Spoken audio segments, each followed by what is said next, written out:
Cinema magazine నడపాలని ఒక డెసిషన్కి వచ్చారు. అన్నప్పుడు అది అక్కడి నుంచి నడుపుదామని అక్కడ వెళ్తుంటే అయితే ఆయన పిలిచి మళ్ళీ సైదులని ఇన్ఫర్మేషన్ డిపార్ట్మెంట్ కమిషనర్ ఉండేవారు మెడ్రాస్ ఆయన ఏ పని మీద వచ్చారో మద్రాసు వచ్చినప్పుడు పని కట్టుకుని ఇంటికి వచ్చి దాసనారాయణ ఇంట్లో ఉండేవాను అప్పుడు కూడా బజులా రోడ్లో ఉండేవాడు. పిలిచి మీకు సీఎం గారు ఇన్ఫర్మేషన్ డిపార్ట్మెంట్ తరఫున ఏదైతే అందరికీ ప్రింటర్స్కి ఇచ్చి వర్కులు చేయిస్తారో ఫ్యాంప్లెట్లు కరపత్రాలు ఏదో వర్క్ బయటకి ఇస్తారు ప్రింటింగ్ అవుట్సోర్సింగ్ ఇస్తారు ప్రింటింగ్ వర్క్ ఇస్తారు మీ వర్క్ బాగుంటుంది కాబట్టి మీరు కూడా బయట వాళ్ళని కొటేషన్ వేసి వర్క్ తీసుకోండి వాళ్ళకంటే మీకు బాగుంటుంది కాబట్టి అవకాశం మీకు ఇమ్మన్నారు. ఆ కొటేషన్ వేసే అవకాశం టెండర్ వేసే అవకాశం వర్క్ తీసుకుని చేసుకోండి అన్నారు. నేను ప్రింటింగ్ బిజినెస్లో లేను కదండి బట్ ట్రై చేయండి ఒకటి చేయండి మీకు సూట్ అయితే దాంట్లో నష్టం వస్తే సరే సూట్ అయితే కంటిన్యూ అవ్వండి నష్టం వస్తే ఆయనకు ఒక మాట చెప్పేసి ఇది నాకు వద్దండి మన గవర్నమెంట్ రేట్లు నాకు వర్కౌట్ కావు ఏదో ఒకటి చెప్పేసి వెళ్ళిపోండి బట్ ఆయన మాట కోసమని ఒకటి చేయండి అన్నారు. అది నిజమే అనిపించి ఆయన అంత గుర్తుపెట్టుకుని చెప్పినప్పుడు నాకు అసలు వద్దని అంటాం ఎందుకని వచ్చి అప్పుడు ఇన్ఫర్మేషన్ డిపార్ట్మెంట్ వర్కులు చేసిన తర్వాత అది దాని మీద ₹4 సంపాదించుకున్నాను. ఆ డబ్బులతోనే నేను పత్రిక పెట్టాను మళ్ళీ మూవీ మార్కెట్ అని. దానికి కొనసాగింపు అనుబంధంగా మెగా పోస్టర్ ఇంకో పత్రిక కూడా అది వారపత్రిక మూవీ మార్కెట్ అనేది. మూవీ మార్కెట్ వారపత్రిక స్టార్టింగ్లో అది మన బుక్ స్టాల్స్లో అమ్మే మ్యాగజైన్లా కాకుండా ఓన్లీ ట్రేడ్ మ్యాగజైన్గా నడిపాను మొదట్లో. ఓన్లీ ట్రేడ్ సర్కిల్స్ వరకే ప్రొడ్యూసర్స్కి డైరెక్టర్స్కి డిస్ట్రిబ్యూటర్స్కి ఎగ్జిబిటర్స్కి ఈ సర్కిల్ వరకే నడిపేవాడిని. తర్వాత కాలంలో హైదరాబాద్ షిఫ్ట్ అయిపోయింది ఇండస్ట్రీ. నేను కూడా ఇక్కడికి వచ్చాను పూర్తి స్థాయిలో వచ్చేసి ఇక్కడి నుంచి నడిపాను. అప్పుడు మాత్రం మామూలు సీతారాజు చిత్ర లాగా మేము కూడా రెగ్యులర్ మ్యాగజైన్ కింద మూవీ మార్కెట్ నడిపి రెండో సైజు ఇది ఒక సైజులో ఉండేది. అవును మెగా పోస్ట్ ఏమో డైలీ పేపర్ సైజ్ అసలు ఎవరు అప్పటిదాకా డైలీ పేపర్ సైజ్ తీసుకురాలా. అది దానికి ఇన్స్పిరేషన్ వచ్చి స్క్రీన్ అని ఒకటి ఉండేది బాంబే నుంచి వచ్చి అలా స్క్రీన్ లాగా తెలుగు స్క్రీన్ అనుకోండి మెగా పోస్ట్ అని పేరు. కంప్లీట్ మల్టీ కలర్ అప్పటిదాకా ఎవరు మల్టీ కలర్లో కూడా అలా తీసుకురాలి. మల్టీ కలర్ ఒకటే కాదు ఆర్ట్ పేపర్లో వచ్చేది మొత్తం ఆర్ట్ పేపర్ మీద వచ్చేది. అది కూడా అండి మ్యాగజైన్స్ ఎప్పుడు కూడా 95% వెబ్ ఆఫ్సెట్ మీద ప్రింట్ అవుతుంది. అంటే ప్రింటింగ్ టెక్నాలజీ చెప్తున్నాను. షీట్ ఫెడ్ అనే మిషన్ మీద అవ్వదు చాలా ఎక్స్పెన్సివ్ ప్రాసెస్. అట్లా ఏ పత్రికలు అట్లా రన్ అవ్వవు. నేను ఒక్కనే షీట్ ఫెడ్ మీద నడిపేవాడిని మ్యాగజైన్. వెబ్ ఆఫ్సెట్లో తెచ్చేవాడిని కదా. ఆ టైము ప్రింటింగ్ టైం ఎక్కువ టైం తీసుకునేది కానీ దాని తగ్గ క్వాలిటీ వచ్చేది. అవుట్పుట్ అద్భుతంగా నేను నమ్ముకున్నాను అండి క్వాలిటీ జర్నలిజంలో కంటెంట్ మనం ఏం రాసామో ఏం చెప్పదలుచుకున్నామో ఏ విషయాన్ని మనం జనంలోకి చదివించదలుచుకున్నామో వాళ్ళకి పుస్తకం జర్నలిజంలో ఏం రాసామో దాన్ని ప్రజెంటేషన్ కూడా దాని 50% వాల్యూ అండి. మిగతా 50% ప్రజెంటేషన్. రాసింది ఎంత బాగా రాసామో దాన్ని ఎంత బాగా ప్రజెంట్ చేయగలిగామో అప్పుడే 100%. అందుకని నేను గెటప్కి చాలా ఇంపార్టెన్స్ ఇచ్చేవాడిని. ఆ ప్రెజెంటేషన్కి చాలా ఇంపార్టెన్స్ ఇచ్చేవాడిని. అది అప్పుడే వాళ్ళ చదవబుద్ధి అవుతుంది.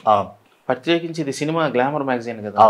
అది ఆకర్షణీయంగా లేకపోతే దాంట్లో ఎంత విషయం ఉన్నా 4 లైన్లు చదివి కింద దాకా మొదటి లైన్ నుంచి చివరి లైన్ దాకా రాడండి. పైపైన చదివేసి తిప్పేస్తాడు. ఆ చదివించాలి అంటే అక్కడే ఆగిపోవాలి అంటే దాన్ని బొమ్మలతోటి బొమ్మలు ఆ నీట్గా ప్రజెంటేషన్ బాగుండాలి ఆ లేఅవుట్ బాగుండాలి. దానికి ఎక్కువ టైం కేటాయించేవాడిని. అందుకని షీట్ ఫెడ్లో ప్రింటింగ్ చేసేవాడిని. Sheet fed. Sir NT Rama Rao గారు మహాభినిష్కరణం చెందారు అని తెలిసిన ఆ రోజు మీ మానసిక స్థితి ఏంటి సార్? మాటలు రావు. ఎవరున్నారా పోయినా ఒక రోజు బాధపడతాం మనకు కావాల్సిన వాళ్ళు. ఆయనది ఎప్పటికీ బాధే లేరనేది. ఇప్పుడు మా ఫాదర్ లేరండి ఇప్పుడు. అని మా వర్ధంతి రోజు అయితే లేరన్నది ఇక సత్యం. అది దాన్ని అది జీవ సత్యం కాబట్టి మనకైనా అది ఒక రోజు తప్పదు. ఆ ప్రయాణంలో మనం ఒక రోజుకు అనేసి సర్దుకుపోతాం. కానీ ఈ ఒక్క విషయంలోనండి రామారావు గారు ఇది ఆయన ఎందుకంటే నాకు ఒక్కడికి చెందిన ఆయన కాదు రాష్ట్రం మొత్తం చెందిన ఆయన. ఆయనలో ఉన్న గుణాలు ఇంకొకళ్ళు కనపడవు ఇంకొకళ్ళు వినపడవు. ఆ నాయకత్వ లక్షణాలు కానివ్వండి మానవత్వంలో కానివ్వండి ఆ రూపం కానివ్వండి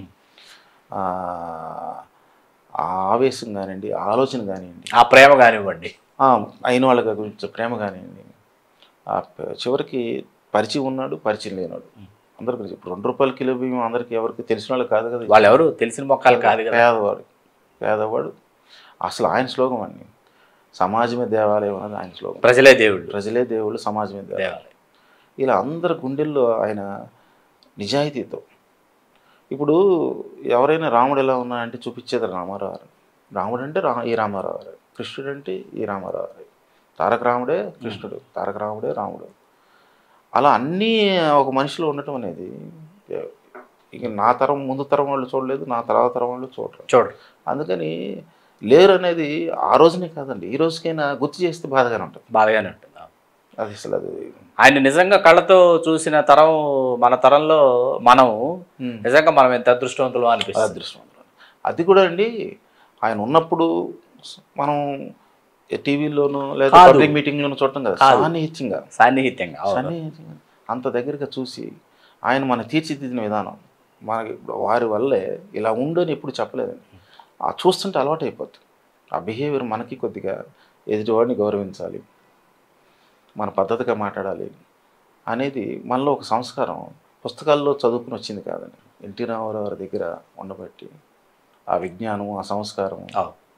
మీకు బాగా నచ్చిన సినిమా సార్ ఎన్టీ రామారావు గారి సినిమాలు? సినిమాని చెప్పకూడదు, సినిమాలు అనాల్సి వస్తుంది. 300 సినిమాలు కష్టం, చాలా కష్టం, చాలా కష్టం. అసలు నేనే కాదండి, నిజమైన ఎన్టీ రామారావు గారి అభిమాని ఎవరు కూడా చెప్పలేరు. లాటరీ తీయాలి, నచ్చినవన్నీ రాసి సినిమాలన్నీ వేసి ఒకటి తీయండి అంటే ఏదో తీస్తే ఏదో వస్తే అది అంతే తప్పితే ఇదే ఆయన సూపర్ సినిమా, ఇదే దీనికి మించిన సినిమా లేదని చెప్పగలిగిన వాళ్ళు ఎవరన్నా రాగా ఎవరు లేదు. మాయాబజార్ చెప్తారు, వెంటనే ఇంకో సినిమా పేరు గుర్తొస్తుంది. దేని పక్కన పెట్టి దానికి మించింది ఇదని చెప్పగలరు.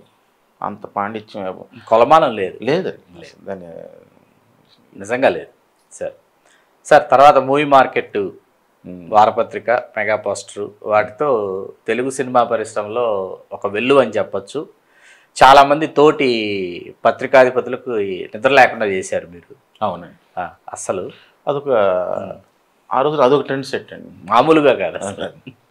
ఈ మూవీ మార్కెట్ పెట్టక ముందు ఈ లక్ష్మీపార్వతి గారు వచ్చేసారు, రంగప్రవేశం చేశారు. వారి జీవితంలో వారు వచ్చేసారు, ప్రవేశించినప్పుడు సుప్రభాతం అని ఒక వీక్లీ వచ్చేది. అవును, దాంట్లో జీవిత చరిత్ర, ఇప్పుడు చిత్రకథ కదా ఇది, విజేత. అవును, నేను జీవిత చరిత్ర రాస్తానని బయలుదేరింది.